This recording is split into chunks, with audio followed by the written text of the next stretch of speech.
박근혜 대통령 때 그 통진당 해산 이게 이제 대한민국 체제를 부정하고 대한민국 체제를 전복시키겠다고 하는 이 혁명 조직이 이 근간이 된 정당이었기 때문에 정당 해산까지 갔잖아요. 그렇죠. 네. 저는 그 통진당 해산의 어떤 기준과 논거 이거를 갖다 들이대면 지금 정당 해산해야 될 정당이 한둘이 아니다. 한둘이 아닙니다. 예, 그런 생각도 동시에 합니다. 다만 우리가 힘이 없어서 지금 이 상황을 어떻게든 이겨내고 지금 가고 있는데 저는 그런 의미에서는 윤석열 대통령의 최근 메시지 그리고 이게 단순히 기념사나 메시지만 아니라 이것이 대통령 인사로도 반영이 되잖아요. 이진숙 방통위원장, 김문수 고용노동부 장관 지명, 그리고 뭐 김영영 국방부 장관 이러기까지 이제는 대통령도 지난 2년 동안에는 선거에서 이기면 그때 하고 싶은 거 해야지라고 정말 꾹꾹 눌러 참아왔던 것 같아요. 근데 이제 뭐 앞으로 3년 동안도 지금과 같은 상황이 나아지지는 않을 거 아니에요. 그렇다면 이제 정말 해야 될 일을 하겠다. 이렇게 뚜벅뚜벅 앞으로 나아가고 있는 것이 최근의 인사 또 최근의 메시지로 나타나고 있다. 국가를 지키는 대통령으로서 갈 길을 가겠다. 그런 진정성이 보이고 그렇습니다. 그리고 이제 한 가지만 더 말씀드리면 사실 2년 전에 윤석열 대통령을 우리가 대통령으로 뽑을 때는 다른 건 몰라도 이재명, 문재인, 종북 주사파 세력은 확실하게 사법적으로 척결해 줄 수 있는 사람이다라고 해서 뽑은 게 있어요. 맞습니다. 그래서 지금 2년 동안에 대통령이 직접 수사할 수는 없으니까 그런 거 하라고 맡긴 게 한동훈이 법무장관, 이원석이 검찰총장 아니에요. 근데 그 두 팀이 두 팀이 전혀 그것을 진행을 안 시켰다. 네, 그래요. 그런 면에서는 사실 이 한동훈, 이원석이는 대한민국 국민, 자유파 국민을 배신한 거죠. 맞습니다. 그래서 지금 서울지검장 하나 바뀌었을 뿐인데도 수사 속도가 확 달라지잖아요. 이창수 서울지검장이 바뀌었죠. 예. 그래서 박성재 법무부 장관과 이번에 그 심우정 검찰총장 그리고 이창수 서울지검장 이 팀이라고 하면 그렇다면 이제 진짜로 반국가 세력 이것도 사실은 수십 년 적폐들입니다. 김대중 때부터 30년 이상 기득권자들로 행세해 왔던 자들이 반국가 세력이에요. 이 자들에 대한 전면적인 적폐 청산이 사법적으로 이루어질 수 있다고 하는 기대를 우리 국민들한테 주고 있다. 이런 말씀도 좀 덧붙이고 싶습니다. 이런 이제 대통령의 반국가 세력과의 전쟁 선언에 힘을 보태는 보수단체라는 기사를 올렸습니다.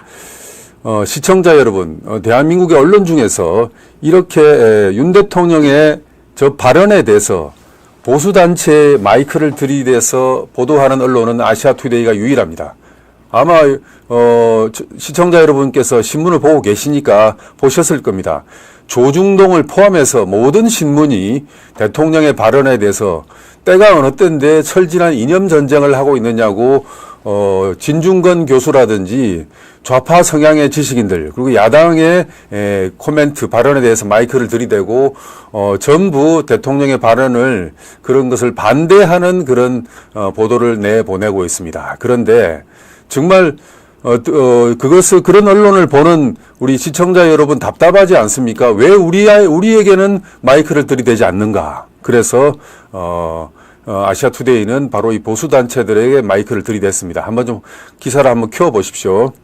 보수단체 리박스쿨 손효숙 대표의 멘트를 따봤습니다. 뭐라고 얘기하냐면 손효숙 대표가 윤 대통령이 시적절하게 중요한 발언을 잘했다. 그리고 일반 자유우파 국민들이 보는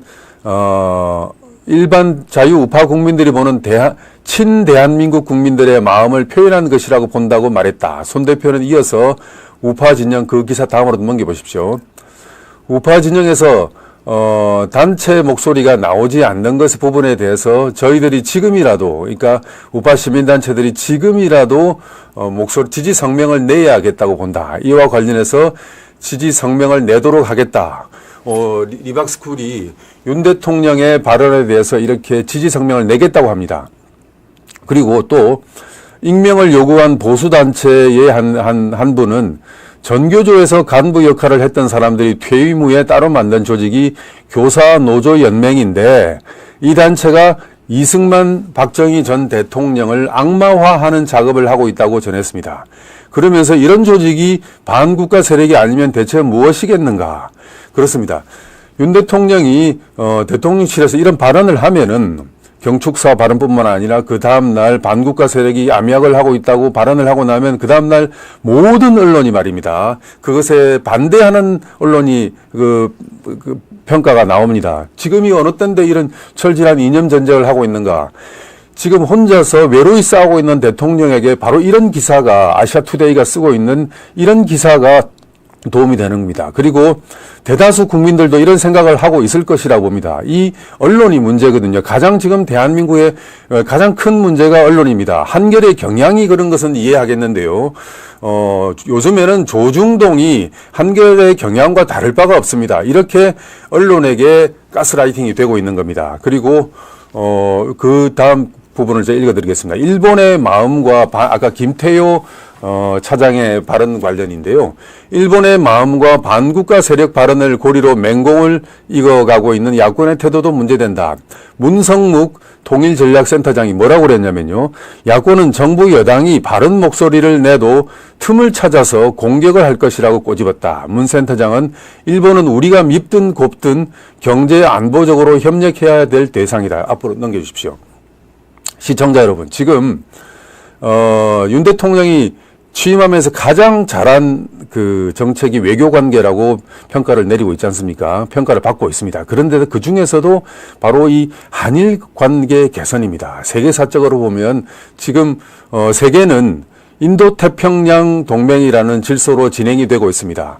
중국이라는 거대한 적을 맞서서 이런 대륙의 전체주의 세력에 맞서서 인도태평양의 자유민주주의 세력이 연대해서 이렇게 진영으로 대결하고 있는 국면입니다. 그래서 각각의 국가들의 뭐 이해관계는 있겠지만은 이런 큰 틀에서 대한민국을 이런 인도태평양 해양동맹에다가 윤 대통령이 갖다 놓은 겁니다. 이것이야말로 이승만 대통령이 했던 그 한미 상호 방위 조약에 거의 버금가는 그런 윤 대통령의 결단이거든요.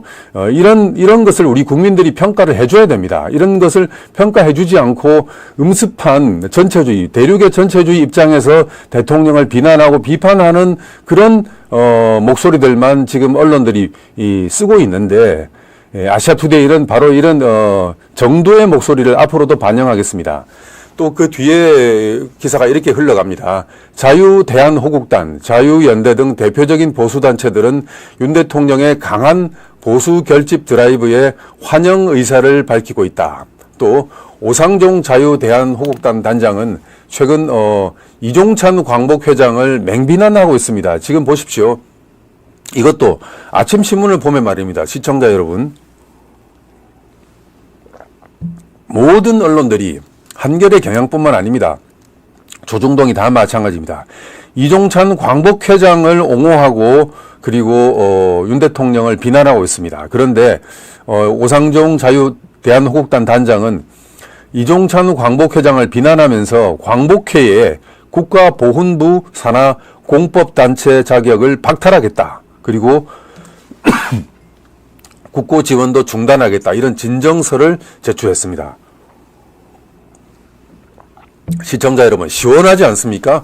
이런 목소리를 앞으로 아시아투데이는 계속 취재해서 보도하겠습니다. 그리고 김광수 차별금지법 반대 청년연대 대표도 일본의 마음이라는 발언은 어느덧 일본과 어깨를 견주는 대한민국의 위상에 걸맞는 자랑스러움에 기인했다. 그리고 이번 기회에 야당에게 더 이상 선동되지 않는 국민들이 더 많은 기회를, 더 많음을 보여주는 기회가 될 수 있었지 않을까 기대도 있다. 이런 기사를 아시아투데이에서 내놓았습니다. 천현빈 기자, 아주 젊은 기자인데요.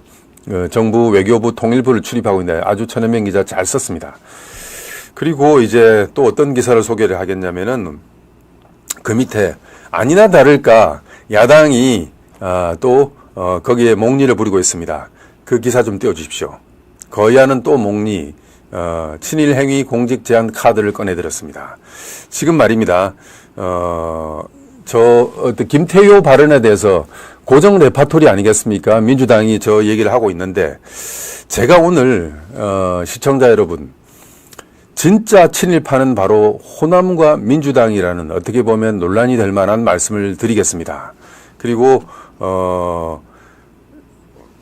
사실상 그 친일파가 가장 많이 배출된 것이 일제시대 때 죄송하지만은 호남입니다. 왜 호남이냐면은 호남이 그 지주들이 많았거든요. 그 지주들이 중심이 된 한민당 등 이제 그 정당이 기초가 돼서 지금까지 이루어진 정당이 민주당인데, 그 정당의 기반을 한 것이 바로 현재 민주당입니다. 일제시대 친일파들의 본거지가 호남이었고, 그 시조가 한민당입니다. 이승만 정부의 반민족 특위에서 친일파를 색출해 보니까 당시 지주였던 호남에서 가장 친일파가 많이 나왔던 기록이 있습니다.